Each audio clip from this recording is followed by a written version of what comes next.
24 ঘন্টার আলটিমেটাম রাঙামাটির পরিবহন মালিক শ্রমিক ঐক্য পরিষদের।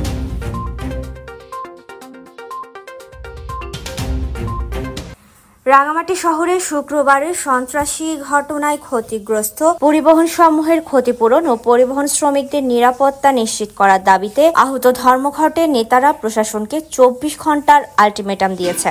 সন্ত্রাসী কর্মকাণ্ডের বিচার, আহত চালক শ্রমিকদের চিকিৎসা, ক্ষতিগ্রস্ত যানবাহনের ক্ষতিপূরণ ও নিরাপত্তা নিশ্চিতে প্রশাসনের সুস্পষ্ট ঘোষণা প্রদানের জন্য রোববার পর্যন্ত সময় বেঁধে দিয়েছে তারা।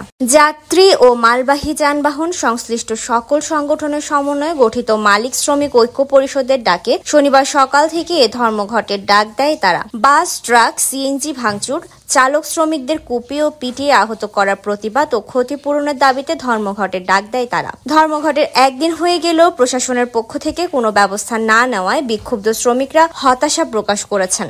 পরে শনিবার রাতে রাঙামাটি সিএনজি অটোরিকশা শ্রমিক ইউনিয়ন ও চালক কল্যাণ সমিতির কার্যালয়ে অনুষ্ঠিত জরুরি সভা থেকে আলটিমেটামের এই সিদ্ধান্ত নেওয়া হয়।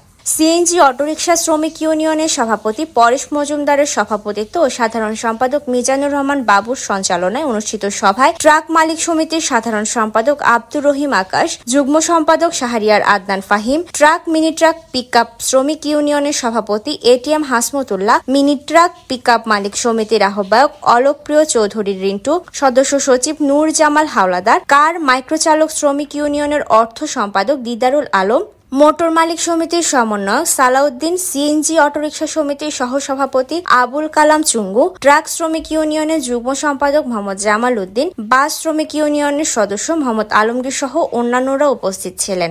সভায় সিদ্ধান্ত হয় যে রোববারের মধ্যে দাবি মেনে নেওয়া না হলে হরতাল সহ আরও কঠোর কর্মসূচি গ্রহণ করা হবে বলে হুঁশিয়ারি উচ্চারণ করেন নেতারা।